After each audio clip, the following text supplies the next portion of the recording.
Hey guys, here from my early morning workout. Just had a student want to know how to stop those home runs. Those home runs are killing him. He just moved up to a higher league and he's pitching a lot of them. So I'm going to show you in a 2-pitch sequence how to stop those home runs. So stay tuned.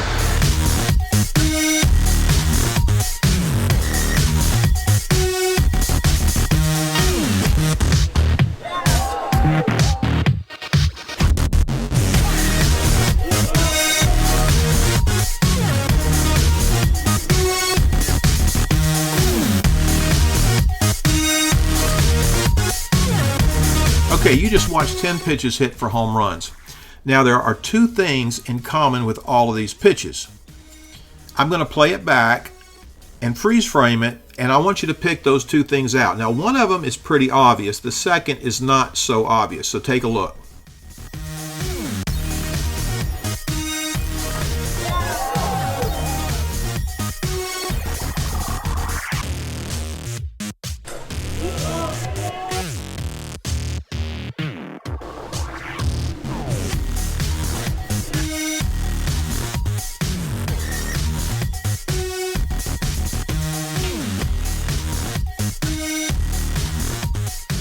Okay, did you see it? But before I point it out, I want to say this. Look, these guys are professional level hitters.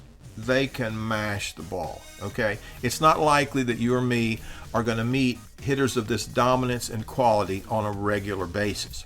But the principles still apply, okay? So I don't want you to get discouraged. Remember what I said before, is ultimately your success as a pitcher is not going to be measured by how many shutouts you throw, or how many home runs you eliminate, or if you never give up a home run. That's not going to be the measure of your success. The measure of your success is going to be the gradual, methodical reduction of runs given up over time. That's going to be your measure of success. But occasionally we do run across a hitter, or maybe like in my friend's case, he's moving up, and now some pitches that he got away with before, now he can't get away with. Going back to these home runs that I just showed you here, there's two things in common. The first one you probably picked out, right? It's a fat pitch, up in the zone, belt high, up to shoulder high.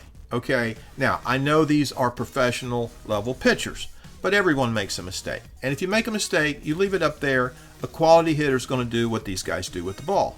And it's the same in your league. Maybe not to that level, or maybe not that often, but there's strong guys that are playing in your league that, and you know they can really crush the ball.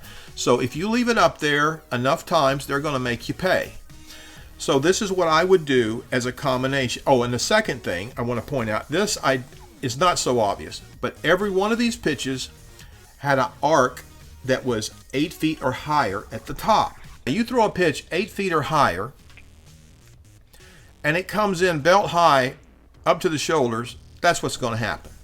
So this is what I would do. This is what I would call a quick fix for home runs. Now, it's not really a quick fix, so I'm just kind of pulling your leg there. But what it is, it's a quick fix if you can execute it. Let me put it that way, because it's not easy to execute. First of all, you have to throw 2 pitches on your spot in a row. Okay, that doesn't mean you can't have a mistake in between the 2 pitches. The first pitch has to be on the spot, and the second pitch has to be on the spot, and they're 2 different pitches. So here's the sequence that if you can practice this, remember I had a video not long ago about pitching in pairs? Well, this is a perfect example of a drill that you can use pitching in pairs. What you want to do is throw a straight pitch on the inside corner for a strike, 7 feet or less. Now, in ASA or U-Trip, a 6-foot pitch is supposed to be legal, even though it's rarely called. But anyway, throw that pitch 6.5 or 6 feet, 6 inches high, under 7 feet, and throw it on the inside corner straight for a strike. Now, if he hits that pitch, a lot of times they'll go foul. Sometimes it'll just be down the line. So, you know, it's a tough pitch. A good hitter's going to handle that pitch. But a lot of times on the first pitch, they don't like that pitch. They want something out a little further, up a little higher. So many times they will take that pitch, okay? That's pitch 1. Number 2, and this is where I said it's very important, you have to throw 2 pitches on your spots back to back. This is the challenge. Now, you throw the same pitch breaking in on his feet. If he's on your pitching arm side, you're going to throw a screwball. Okay, if he's on your glove arm side, you're going to throw a slider. But anyway, that pitch has to look the same, except it's going to break inside. Now, he's going to swing at that pitch because it looks like a strike. He just saw the same pitch before that got called for a strike. He's not going to hit that pitch out of the park, all right? So the whole key here is execution. Go back to my other video I showed you on pitching in pairs. Pitch these two in pairs during your practice. If you execute that, I promise you, you're going to have success against that home run hitter. But anyway, thanks for watching.